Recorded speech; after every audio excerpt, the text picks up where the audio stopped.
মাননীয় শিক্ষামন্ত্রী, আপনারা তো শিক্ষা দেওয়ার কিছু নাই। আমার বিশ্বাস যে আপনি জানেন মাননীয় শিক্ষামন্ত্রী, যে কোনো ভদ্রলোক যদি আওয়ামী লীগ করে আর সে যদি দুর্নীতির সাথে জড়াই যায়, আমি যদি নিশ্চিতভাবে বুঝি সে মানুষের ক্ষতি করতেছে, সে দেশের ক্ষতি করতেছে, সে দুর্নীতিবাজ, তাইলে বঙ্গবন্ধুর আদর্শ হচ্ছে গিয়ে দুর্নীতিবাজ কখনো আওয়ামী লীগ হইতে পারে না। এবং দুর্নীতি করলে সে আদর্শটারে ব্যবহার করতেছে, সে তার ব্যক্তিগত সুবিধার জন্য সে আওয়ামী লীগের ভালো চায় অথবা সে দেশের ভালো চায়, এই কোনো কাজ না, বা বঙ্গবন্ধুরে ভালোবাসে এটা না। এই সেলিম খান, আপনিও তো জানেন, সে আগে জাতীয় পার্টি করতো, জাতীয় পার্টি থেকে আইসা এখন সম্মানিত প্রিয় দর্শক, আমরা সবাই জানি ব্যারিস্টার সুমনকে, সবাই আমরা চিনি। তো আজকে আমি আপনাদেরকে এমন একটা দৃশ্য দেখাবো যে ব্যারিস্টার সুমন সংসদের ভিতরে শিক্ষামন্ত্রীকে কী এমন প্রশ্ন করলো, শিক্ষামন্ত্রী কেন রেগে গেল, আর প্রধানমন্ত্রী খুবই খুশি ছিল, দেখা যাচ্ছিল যে ভিডিওতে প্রধানমন্ত্রী হাসতেছিল। তো চলুন আমরা এই দৃশ্যটা অবশ্যই সবাই দেখতে চাই। তো এই দৃশ্য যদি সবাই দেখতে চান, অবশ্যই এই ভিডিওটা খুবই মনোযোগ সহকারে দেখতে হবে, দেখলে আশা করি আপনি কিছু বুঝতে পারবেন। আর এই ভিডিওটা দেখার পরে কার কি মন্তব্য অবশ্যই কমেন্ট বক্সে লিখে যাবেন। তো চলুন আজকে বেশি বকবক না করে আমরা একটু চিনি। তবে আমি ভিডিও শুরু করার আগে আমি কিছু কথা বলছি, সেটা হচ্ছে আমরা কিন্তু সবাই ব্যারিস্টার সুমনকে চিনি। ব্যারিস্টার সুমন কেমন মানুষ, কেমন একজন নেতা, যে হক কথা বলতে কারোর সামনে তিনি ভয় পায় না, বুক উঁচু করে সব জায়গায় তিনি হক কথা বলে। তো সংসদের ভিতরে আজকে কি এমন হক কথা বললো, কি এমন প্রশ্ন করলো শিক্ষামন্ত্রীর কাছে, চলুন আজকে আমরা জেনে নিই। তো বেশি বকবক না করে চলুন আমরা দেখে আসি ব্যারিস্টার সুমন শিক্ষামন্ত্রীকে কি বলল। অভিগণ 4, আপনার সময় 5 মিনিট। ধন্যবাদ মাননীয় স্পিকার। শুরু করিতেছি মহান আল্লাহর নামে, যিনি পরম করুণাময় এবং অত্যন্ত দয়ালু। মাননীয় স্পিকার, আমার বক্তব্যের শুরুতেই শ্রদ্ধা ভরে স্মরণ করছি হাজার বছরের শ্রেষ্ঠ বাঙালি বঙ্গবন্ধু শেখ মুজিবুর রহমান। আমি শ্রদ্ধা ভরে স্মরণ করছি জাতীয় চার নেতা এবং আমাদের মহান মুক্তিযুদ্ধে যারা শহীদ হয়েছিলেন তাদেরকে স্মরণ করার মধ্য দিয়ে আমি আমার বক্তব্য শুরু করছি। মাননীয় স্পিকার, মাননীয় স্পিকার, আমরা মহান সংসদের কথা বলি, মহান সংসদে সব সময় মহান কাজ হয় না। মাননীয় স্পিকার, আমি মহান সংসদে এসে প্রথমেই আমার যে জিনিসটা নিয়ে খুব কষ্ট হয়েছিল মাননীয় স্পিকার, আজকের প্রথম আলোর রিপোর্ট অনুযায়ী দেখলাম মাননীয় শিক্ষামন্ত্রী, আপনি আপনার এলাকার সেলিম চেয়ারম্যান, যাকে কিছুদিন আগে আপনি বলেছেন যে সেলিম খানের সাথে আপনার শুধু নর্মাল সম্পর্ক আছে, রাজনৈতিক সম্পর্ক, যে সরকারের প্রায় এই 20 গুণ জায়গার দাম বাড়িয়ে সরকারের কাছ থেকে, এই যে আপনাদের যে ইউনিভার্সিটি করার জন্য সরকারের কাছ থেকে দাম বাড়ায় প্রায় 300-400 কোটি টাকা মেরে দেওয়ার একটা মানে চান্সে সে ছিল, তাই প্রশাসনের কারণে সে এখন পর্যন্ত এটা কাজটা করতে পারে নাই। আজকে আরেকটা জিনিস দেখে মাননীয় শিক্ষামন্ত্রী, আপনাকে একটা অনুরোধ করতে চাই। মাননীয় শিক্ষামন্ত্রী, আপনার এই রিপোর্টে দেখলাম আপনি এই পর্যন্ত 4-5 বছরে আপনি ডিও লেটার দিচ্ছেন এই সেলিম চেয়ারম্যান, তার ভাই এবং তার ছেলের যে কোম্পানি, এদেরকে কাজ দেওয়ার জন্য এই 15টা ডিও লেটার দিচ্ছেন মাননীয় শিক্ষামন্ত্রী। মানে এরা যেন কাজ পায়, ঠিক আছে, নাব্যতা বজায় রাখার জন্য আপনার মনে হয়েছে যে এরা কাজ পাইলে নাব্যতা বজায় থাকবে যদি এরা বালু তুলে। কিন্তু 15টা চিঠি দিয়ে এদেরকে কাজ দিয়ে এই যে রিপোর্টগুলো আসছে মাননীয় শিক্ষামন্ত্রী, নির্বিচারে বালু তোলায় পরিবেশ ও জীব বৈচিত্র্য বিপর্যস্ত, রাত দিন 2 শতাধিক ট্রেজারে চলে বালু উত্তোলন, আর 8 বছরে প্রায় 2800 কোটি টাকা পকেটে চলে গেছে হচ্ছে গিয়ে সেলিম খানের এই রিপোর্ট অনুযায়ী। এবং যেভাবে এই বালু তোলার যে সুবিধাটা, এটা হচ্ছে গিয়ে নির্বিচারে বালু তুলবেন, আর সেলিম খান তো এত উপরে চলে গেছে, আমি তো ভাবছিলাম যে সেলিম খান ছোট্ট চেয়ারম্যান আপনার এলাকার, কিন্তু আপনার বদান্যতায় বা আপনার এই ছায়া থেকে এই সেলিম যে বহু দূর চলে গেছে। 2800 কোটি টাকা যদি তার পকেটে গিয়ে থাকে বালুর মারফতি, তাহলে এখন আমি আপনারা যে অনুরোধ করবো যে সেলিম সাহেব একটা জিনিস বলেন যে হে সেলিম, তোমার 15টা ডিও দিছি, এখন আপাতত একটা রিকোয়েস্ট করতেছি সেলিম, একটা ডিও লেটার দিয়ে রিকোয়েস্ট করতেছি যে তুমি বালু নিছো, এখন চাঁদপুরটারে নিয়ে যাও না, চাঁদপুরটারে তো ধ্বংসের দিকে নিয়ে যাচ্ছেন এই সেলিম খান এবং সেলিম খানের পরিবাররা। দেখেন আপনি আশ্চর্য হবেন যে এই সেলিম খান 2800 কোটি টাকা যদি শুধু বালু থেকে বানাইতে পারে, আবার আপনি বলছেন যে সেলিম খান আওয়ামী লীগের লোক, এই জন্য আপনি যোগাযোগ রাখতেছেন। আমার বিশ্বাস যে আপনি জানেন মাননীয় শিক্ষামন্ত্রী, যে কোনো ভদ্রলোক যদি আওয়ামী লীগ করে আর সে যদি দুর্নীতির সাথে জড়াই যায়, আমি যদি নিশ্চিতভাবে বুঝি সে মানুষের ক্ষতি করতেছে, সে দেশের ক্ষতি করতেছে, সে দুর্নীতিবাজ, তাইলে বঙ্গবন্ধুর আদর্শ হচ্ছে গিয়ে দুর্নীতিবাজ কখনো আওয়ামী লীগের হইতে পারে না। এবং দুর্নীতি করলে সে আদর্শটারে ব্যবহার করতেছে, সে তার ব্যক্তিগত সুবিধার জন্য, সে আওয়ামী লীগকে ভালো চায় অথবা সে দেশের ভালো চায়, এই কোনো কাজ না, বা বঙ্গবন্ধুরে ভালোবাসে এটা না। এই সেলিম খান, আপনিও তো জানেন, সে আগে জাতীয় পার্টি করতো, জাতীয় পার্টি থেকে আইসা এখন আওয়ামী লীগের নাম দাঁড়িয়ে হয়েছে।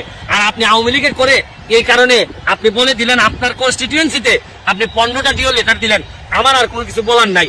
মাননীয় শিক্ষামন্ত্রী, আপনি সেলিম রে দরকার হলে আনারকলি দিয়ে দেন, তারপর চাঁদপুরটা দিয়ে দিয়েন না, কারণ চাঁদপুরের মানুষও তো এখানে বেঁচে থাকতে হবে। যদি এই রিপোর্ট অনুযায়ী দেখলাম যে এইভাবে বালু তোলার কারণে 3 থেকে 4 জায়গা যে শহর রক্ষাবাদ চাঁদপুর এটা দেবে গেছে, তারপরও শহরটাকে ধ্বংস করতে দিবেন, এক সেলিম খানের কাছে সব দিয়ে দিবেন। শুনেন মাননীয় মন্ত্রী, শুধু এইভাবে শুদ্ধ হবে সুন্দর সুন্দর কথা বললেই হবে না মাননীয় মন্ত্রী। এখন তো বহুদূর চলে গেছে বাংলাদেশ এখন তরুণরা আপনাকে প্রশ্ন করতে শিখছে। আমার মতো সামান্য একজন লোক আপনারা তারা লাইভে বলছি যে আপনি গত লাইভে আমি বলছি যে সেই মনিউ এন্ড সেই মনিউর ফ্যামিলি, আমি তো বারবার বলার চেষ্টা করতেছি যে এখন আমরা প্রতিবাদ করতে শিখছি। শুধু এই কথা আর এই কথা বলে এখন আর বুঝাইতে পারবেন না। এখন সময় আছে মাননীয় শিক্ষামন্ত্রী, 15টা দিয়ে দিচ্ছেন তারে বালুর কাজ পাইয়ে দেওয়ার জন্য, এবার অন্তত একটা রিকোয়েস্ট তারে করেন যে সেলিম তুমি আর যাই করো আমার চাঁদপুরটারে নষ্ট করে দিও না, কারণ চাঁদপুরে হয়তো একদিন আপনি হয়তো থাকবেন না, কিন্তু চাঁদপুরের বহু মানুষের ভাগ্য নিয়ে খেলাধুলা হচ্ছে এবং এটা থেকে বাঁচান। যদিও আমি চাঁদপুরে যাব না, আমার চাঁদপুরে বাড়ি না, কিন্তু আমার কাছে মনে হয়েছে কারণ চাঁদপুরের কোনো লোকের এই সেলিম খানের বিরুদ্ধে কথা বলার মতো সাহস নাই। আরে আমি গেলেও তো আমাকেও রাখবে না সেলিম খান, কারণ সেলিম খান এখন এত দূরে চলে গেছে, আর কয়দিন পরে এই সেলিম খানরা কানাডাতে টাকা পাচার করবে, এই সেলিম খানরা আওয়ামী লীগকে বদনাম করবে, এই সেলিম খানরা জননেত্রী শেখ হাসিনাকে বিব্রত করবে। এই জন্যই বলি আমাদের নেত্রীকে বিব্রত করার আগে আপনি একটু সংযত হয়ে তারে একটু কন্ট্রোল করার চেষ্টা করেন। কারণ আমি জানি না যার পকেটে 2800 কোটি টাকা থাকে সে আপনার কথা কতটুকু শুনবে জানি না, তারপরে আপনার প্রতি আমার একটা অনুরোধ, যদি নাও শুনে তার মাথার উপর থেকে ছায়াটা সরান, নাইলে এই সেলিম একদিন আমাদের জন্য বিভীষিকাময় হয়ে উঠবে পুরা দেশের জন্য। এইভাবেই তো বহু সেলিম বাংলাদেশে এখন রাজত্ব করতেছে। ভালো থাকবেন। আরেকটা কথা বলে দিতে চাই আপনাদেরকে, যারা বালু যারা উঠায় তাদের তো অনেক সুবিধা মাননীয় শিক্ষামন্ত্রী, আপনি তো জানেন না মনে হয়। যারা বালু উঠায় তারা কিছুদিন পরে পার ভাঙা যায়, তখন পা ঠিক করার জন্য আবার কন্ট্রাক্ট পায়, আর এইখানে আবার কাজ পায়, আবার জিও ব্যাগ এগুলোর জন্য আবার কাজ পায়। মানে এরা তো শুধু ব্যবসা আর ব্যবসা, কোনো অসুবিধা নাই, বাংলাদেশ গুল্লায় যাক, কিন্তু এরা ব্যবসায়ীরা আপনার লোকরা ভালো থাকবে এটা কোনোদিনই হইতে পারে না। এটা বঙ্গবন্ধুর আদর্শের কথা না মাননীয় শিক্ষামন্ত্রী। এইরকম শিক্ষা আপনি বাংলাদেশে দিয়েন না, দিলে বাংলাদেশে আর কিছু থাকবে না, কোনো লোক থাকবে না, কোনো মানুষ থাকবে না যাকে নিয়ে আমরা বলবো যে আমরা সোনার বাংলা বানাইতে চাই। বঙ্গবন্ধু ভালো থাকেন, সুস্থ থাকেন। ধন্যবাদ মাননীয় স্পিকার। আসলে দীর্ঘ আলোচনা হচ্ছে, আমার হয়তো বলার সময়টা সংক্ষিপ্ত, সেই কারণে সকলের হয়তো সব প্রশ্নের আলাদাভাবে উত্তর দেওয়া সম্ভব হবে না, কিন্তু মোদ্দা কথা আমরা এতক্ষণের আলোচনায় যে মাননীয় সংসদ সদস্যরা যে বিষয়গুলো উত্থাপন করেছেন সেগুলোকে খুব সংক্ষেপে বলবার চেষ্টা করব। কিছু দুর্নীতির কথা বলেছেন এই প্রকল্পটিতে, এটির অবস্থা প্রায় ওই পদ্মা সেতুর মতো। তার কারণ হচ্ছে এখানে জেলা প্রশাসন থেকে প্রাক্কলন দেওয়া হয়েছে, কিন্তু সেই প্রাক্কলন যখন শিক্ষা মন্ত্রণালয়ে এসেছে আমরা এইগুলো দেখে বলেছি যে এই মূল্য হতে পারে না, অতএব সেটিকে বাতিল করে দেওয়া হয়েছে। কাজে এখানে দুর্নীতির কারো হয়তো জেলা প্রশাসনের কারো হয়তো অভিপ্রায় থেকে থাকতে পারে, দুর্নীতি হয়নি, কোনো 1 টাকা পয়সা এদিক ওদিক যায়নি, আপনাদেরকে এটি আমি নিশ্চিত করতে পারি। 2-1টি ব্যতিক্রম তো যে কোনো সময় হতেই পারে যে কোনো কিছুতে, সেই সমস্যাগুলো সমাধানের জন্য আমরা কাজ করছি। মাননীয় প্রধানমন্ত্রী তিনি অনেক আগে বলেছিলেন যে মনোরোগ বিশেষজ্ঞ বা মনোবিশেষজ্ঞ তাদেরকে এই কাজে যুক্ত করবেন। আমরা প্রক্রিয়া শুরু করেছেন, আমরা ব্যাপকভাবে আলাপ আলোচনা করে নানান অনুসন্ধান করে তারপরে দেই।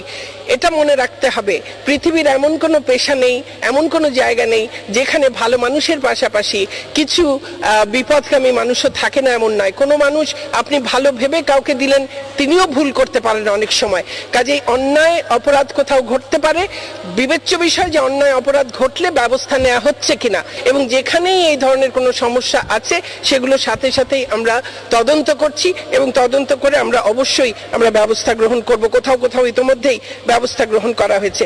শিক্ষার মানের কথা বলেছেন, আমরা বিশেষ করে বিশ্ববিদ্যালয়গুলোতে ইন্ডাস্ট্রি একাডেমিয়া লিঙ্কেজের কথা আমি এর আগেও এখানে বহুবার বলেছি, আমরা তার মাধ্যমে এই সফট স্কিলস দেওয়ার মাধ্যমে সেই কাজগুলো আমরা করছি। ইনশাল্লাহ আমাদের দেশের বিশ্ববিদ্যালয়গুলো বিশ্ব র্যাঙ্কিং এ না যাওয়ার অনেকগুলো কারণ রয়েছে, আজকে সময় সংক্ষিপ্ত আমি বলতে পারবো না, তবে আমরা সেই উদ্যোগগুলোও নিচ্ছি যেন এরপরে বিশ্ব র্যাঙ্কিং এ আমাদের বিশ্ববিদ্যালয়গুলো বিবেচিত হয়। আর আমাদের একজন মাননীয় সদস্য বলেছেন যে অনার্স শিক্ষা যেন বন্ধ করে না দিই। হুট করে অনার্স শিক্ষা বন্ধ করে দেওয়ার বিষয় নয়, যত্রতত্র যে কোনো মানে অনার্স মাস্টার্স পড়ানো, সেটির মাধ্যমে সনদধারী বেকার তৈরি করা, এটি জাতীয় উন্নয়ন পরিকল্পনার পরিপন্থী। অতএব যেভাবে বঙ্গবন্ধু বলেছিলেন আমাদেরকে কারিগরি শিক্ষার দিকে মন দাও, সেই দিকটি যেমন আমরা দেখছি, তার পাশাপাশি যে সকল কলেজে অনার্স মাস্টার্স করানো হয় কিন্তু মানসম্মত শিক্ষক বা অন্যান্য অবকাঠামো বা কিছু নাই, সেই সব জায়গায় অনার্স বন্ধ করে দিয়ে, অনার্স মাস্টার্স বন্ধ করে দিয়ে তারা বিএ পাস করবেন, বিকম বিএসসি পাস করবেন, তার পাশাপাশি বিভিন্ন ধরনের শর্ট কোর্সেস করবেন। তো এই ব্যবস্থাগুলো আমরা করছি। আর আমি সময় সংক্ষিপ্ততার জন্য আর আরো কিছু হয়তো বলতে পারতাম, এখন বলতে পারলাম না। আপনাদের সকলের কাছে আপনাদের মাননীয় সদস্যরা তারা বিভিন্ন ধরনের প্রস্তাবনা দিয়েছেন, নানান ধরনের মতামত দিয়েছেন।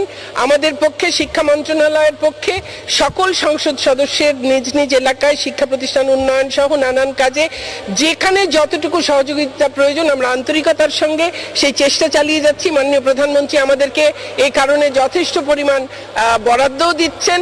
তারপরেও অবকাঠামো উন্নয়নে আরো কিছু হয়তো বরাদ্দের প্রয়োজন হবে। এই যে আইনি কার্যক্রম যে চলছে, তাতে আমাদের এই আপিলটি যখনই উত্থাপিত হবে সেটির শুনানি হবে এবং তাতে অবশ্যই শিক্ষা মন্ত্রণালয় তার যথাযথ দায়িত্ব পালন করবে। কারণ আমি ব্যক্তিগতভাবেও শুধু একজন সংসদ সদস্য হিসেবে নয়, আমি মনে করি বাংলাদেশের একজন নাগরিক হিসেবে যে কোনো নাগরিকের এই অধিকার কেউ কেড়ে নিতে পারেন না।